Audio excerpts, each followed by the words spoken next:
Hey everyone, welcome back to K-Korner, your favorite spot for wild, unbelievable stories with a twist of justice. I'm your host, Crown, and today we've got some jaw-dropping tales that are sure to leave you shaking your head and maybe even cheering. From everyday heroes to outrageous characters, we've got it all lined up for you. So grab your snacks, get comfy, and let's dive into these incredible stories of karma, courage, and a bit of craziness. Ready? Let's get started.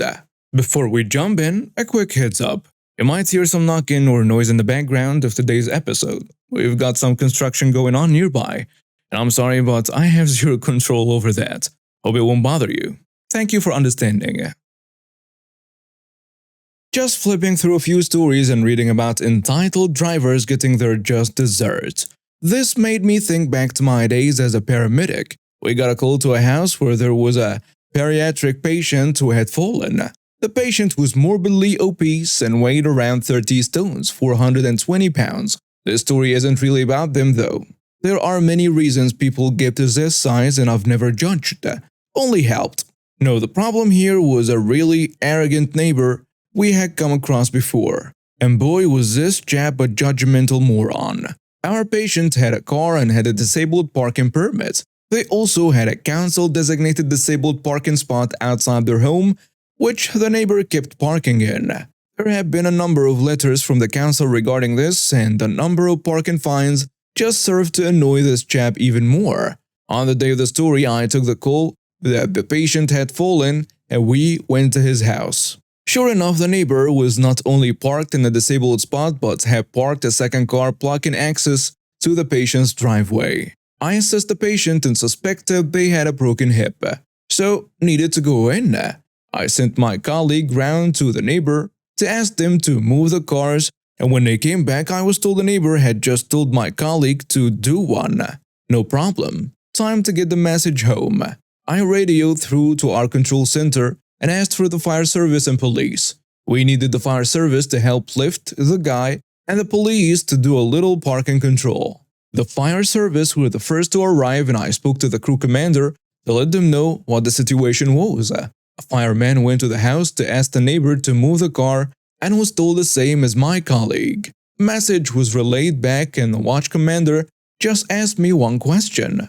Is the patient's life at risk? I knew exactly where this was going. And it was time our thoughtless neighbor got the message. My answer was yes. There is equipment I need to get into the house and the driveway is blocked preventing me doing so. The watch commander told the fire truck driver to move those vehicles. It was really satisfying to see both vehicles being pushed down the road by the fire service, and the look on a neighbor's face as he came out spitting and screaming was well worth seeing. His complaints to the police fell on deaf ears, and they were well aware of his history of obstruction, and my clinical assessment that the patient's life was in danger was more than enough justification for the vehicles to be moved. I doubt it made our patients' lives any easier, and sadly they died a few months later without leaving hospital. But it really did bring a smile to their faces as we wheeled them out. I was walking home from work when the sound of sirens and commotion snapped me back to reality. A crowd had gathered at a nearby street corner. My first instinct was to avoid the scene, but curiosity got the better of me. As I edged closer, I saw a woman lying on the ground, surrounded by paramedics. It was clear that she was in dire need of medical attention. That's when I noticed her, Karen. She wasn't hard to spot. Standing out was her flashy attire and a demanding aura. She had her phone out and was filming the entire scene. It wasn't just a quick snap. She was deliberately recording the woman's suffering. People around her were visibly uncomfortable, but no one dared to confront her. Can you believe this? I muttered to a man standing next to me. He just shook his head, disgust written all over his face. Anger bubbled inside me, and I've always been someone who believed in privacy and respecting others, especially in their vulnerable moments. Gathering my courage, I approached Karen. Excuse me, I don't think it's appropriate to film someone in this condition, I said, trying to keep my voice calm. Karen turned to me, her eyes narrowing. Mind your own business, she snapped, barely looking at me. But she's hurt. How would you feel if… I tried to reason. I'm documenting this for awareness, Karen interrupted, her voice rising. You're just trying to suppress the truth. The situation escalated quickly. Karen continued filming, and I realized that gentle words weren't going to work with her. In a moment of sheer impulse, I reached out and snatched the phone from her hands. Hey, give that back, Karen shrieked, lunging at me. The phone was now in my hands, and I was appalled by what I saw. She had been live streaming the entire ordeal to some social media platform. Without a second thought, I ended the live stream and deleted the video. You have no right. Karen was now in a full-blown rage, attracting the attention of everyone around, including the paramedics. Ma'am, we need you to step back. One of the paramedics intervened, trying to calm the situation. Karen, however, was far from calm. He stole my phone. He's violating my rights, she yelled, pointing a trembling finger at me. The situation was spiraling out of control. I tried to explain to the paramedics and the gathering crowd what had happened, but Karen's theatrics were drowning out my voice. And that's when the police arrived. They had been called for the emergency but now had an additional situation to handle. Karen immediately turned to them, playing the victim. This man assaulted me and stole my phone, she cried out to the officers. One of the officers approached me, a stern look on his face. Sir, is this true? Did you take her phone? I nodded, feeling a knot in my stomach. Yes, but she was filming a dying woman. It wasn't right. The officer's expression softened slightly as he turned to Karen. Ma'am, were you recording the incident? Karen, realizing that the focus was shifting, started to backpedal. I was just… It's my right to record. As the officers deliberated on what to do, Karen's temper flared again. She began ranting about her rights and how everyone was conspiring against her. It was a surreal spectacle. Finally, the police had enough. Ma'am, you're causing a disturbance. You need to come with us. One of the officers said that, taking her by the arm. Karen resisted, shouting insults and accusations, but it was no use. She was handcuffed and led to the police car. The crowd, which had been tense and uneasy, let out a collective sigh of relief.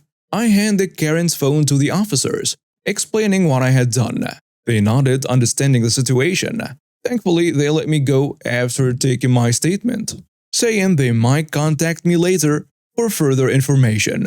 I was relieved that Karen was dealt with but also disturbed by the entire incident.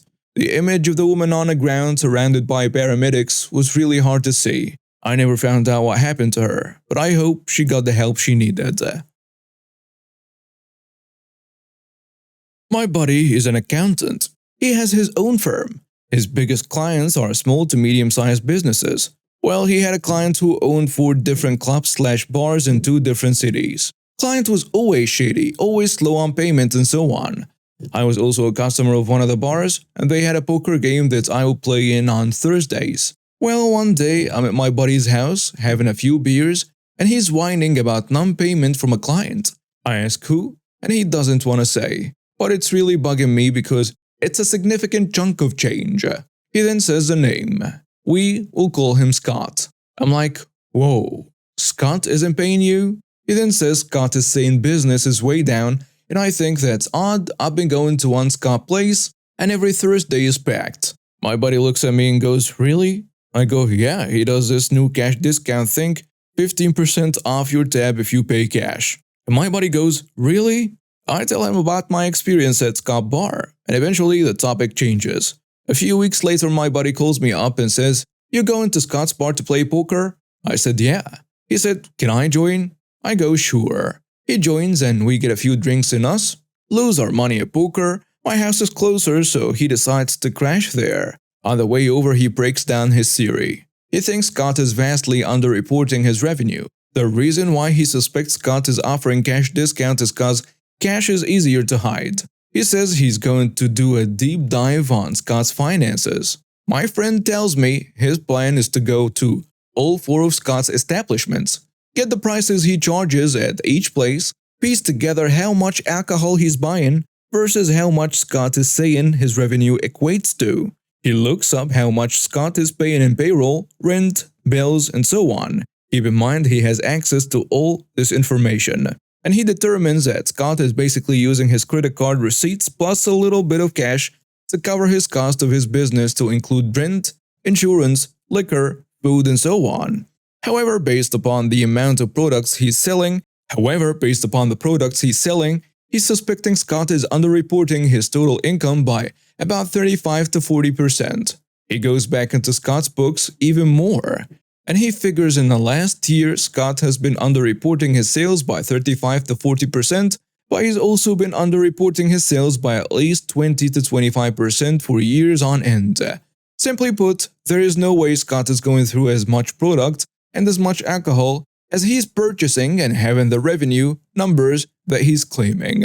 He's underreporting his sales to his accountant, which means he's also underreporting his earnings to the IRS. By this point, Scott owes my friend thousands of dollars that he hasn't paid.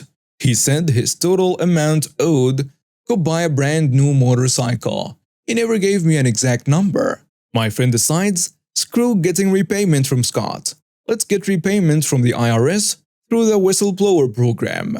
He's estimating that Scott's underreported his revenue by millions of dollars over the course of years. The whistleblower fees he'd earned from the IRS far outweigh the amount Scott owes him. The IRS will pay between 15 to 30% of what they collect. So with the assistance of a lawyer, my friend gathers all the evidence he has had Scott's underreporting to the IRS and files a whistleblower report with the IRS. During this time, my friend fires Scott as a client for non-payment. Now this part gets boring because there is a lot of legal wrangling and back and forth. This went back and forth. However, eventually the IRS comes down on Scott, and they come down hard. It's estimated that Scott underreported his income to the IRS by about $4.5 million. Now my friend never told me how much the IRS was able to recoup, but Scott's business are no longer his business, and $4.5 million will put the whistleblower reward at $675K to $1.3 million. Keep in mind it's based on what the IRS collects, not the amount that's reported. I've asked my friend how much he got in the end, and he simply says, I no longer have a mortgage, and it would have been much cheaper for Scott to just pay me. This past October, my husband and I got married. I have two stepsisters who I have never particularly got along with, and in 2021, one of my stepsisters got married, and my mom bought all the candles and other supplies for their centerpieces. All of these supplies ended up in a shed at the house we were renting from my mom. They sat there for a year before my husband and I announced our wedding date. She visited Christmas before our wedding and said we could use any of the supplies in the shed there. We were very thankful and said we would love to use the LED candles and offered to sell them afterward and Venmo her money or ship them back. We found it odd that she was claiming these candles as my mom paid for them, and they were used in my brother's wedding before hers. She said no need and we could keep the candles. We even took her in the shed and asked if there was anything she would like to take home with her, and she said no. She lives out of state. Well, fast forward to my wedding, and my mother loaded up a ton of items from the shed and brought them to our wedding. I guess there were more items besides the LED candles, and my mom grabbed those, which included 2 serving plates. These plates were given to our caterer by someone who accidentally took them home. We asked him to mail them back to her, and he said he would back in November, and we were under the impression he did. Well, fast forward to today, and I get a call from my mom screaming because a stepsister never got them. The caterer had a baby the week of our wedding, and these are 2 basic white serving plates. My mom and stepsister are insisting that I pay $70 to replace these 2 serving plates. I don't think I should have to replace them. For one, I never knew they existed till after the wedding and never asked to use them. Secondly, they were sitting in the shed for over a year, and she had an opportunity to take them home, but she didn't. I don't blame the caterer, as honestly, he did so much for the wedding, and these plates look like they are from Walmart, not like $70 plates. To add to it, my husband was laid off this year, while she and her husband are extremely wealthy and always trying to make me feel poor. I would never pay $70 for 2 plates for myself. They did help set up the wedding, which I'm grateful for, but also was not expected of them at all. and not asked of them. However, that does mean she had to know those plates were at the wedding, so why didn't she take them if they were so important? The caterer had his own supplies. Am I the jerk? And now some comments on the post. Someone saying, so they want you to pay for 2 plates you never saw, knew about, touched, and certainly didn't give away? No, not the jerk. Another commenter adds, just out of curiosity, did they tell you a name for this China pattern of white only plates? Are they from some famous maker? And you're not the jerk, OP. The third commenter goes with, not the jerk. Don't pay for those plates. You're doing the right thing. So I'm 61 years old, retired, and I live alone. By virtue of being 61 and retired, the garden where I used to grow my crops has been paved over. So one summer's day, I'm at my local mall looking for a coffee pot. I broke my old one.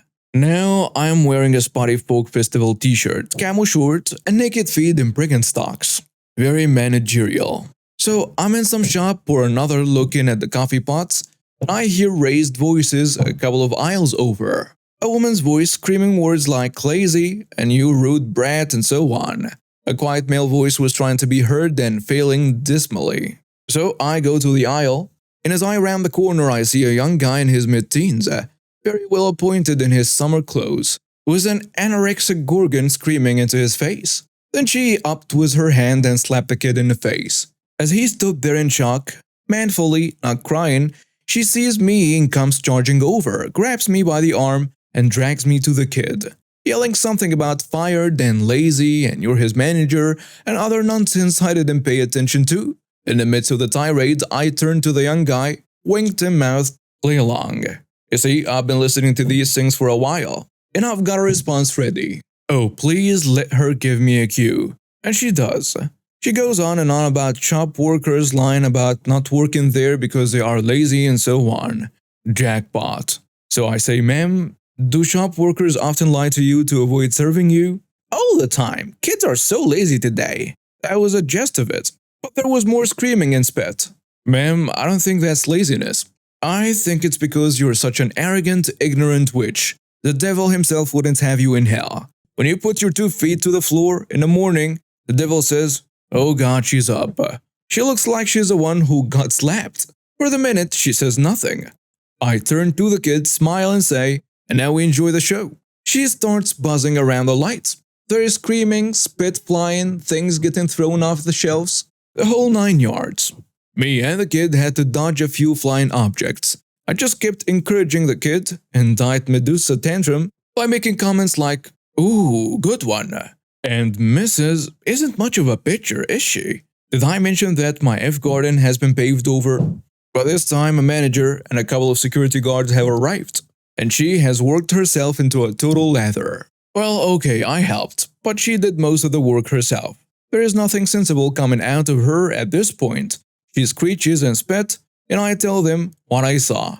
And the kid confirms it and fills in the rest. How she had thought he worked there, wouldn't believe that he didn't, and had slapped him. Off we went to see the security footage. So the cops were called, and she was fitted for steel bracelets. And I encouraged the kid to call his parents. They decided to press charges. And I found out later that she was sent for a psych evaluation and ended up in a psychiatric hospital for a couple of months. And I got to feel all supportive of a younger brother. We guys gotta have each other's backs. Guys, I hope you enjoyed these tales as much as I did sharing them with you. Remember, at Crown Crew, we believe in the power of stories, the good, the bad, and the downright bizarre. If you love these stories, don't forget to hit that like button, share it with your friends, and subscribe for more. Got a story of your own? Drop it in the comments. We love hearing from you. Until next time, stay curious, stay kind, and remember, you never know what story awaits around the corner. This is Crown, signing off.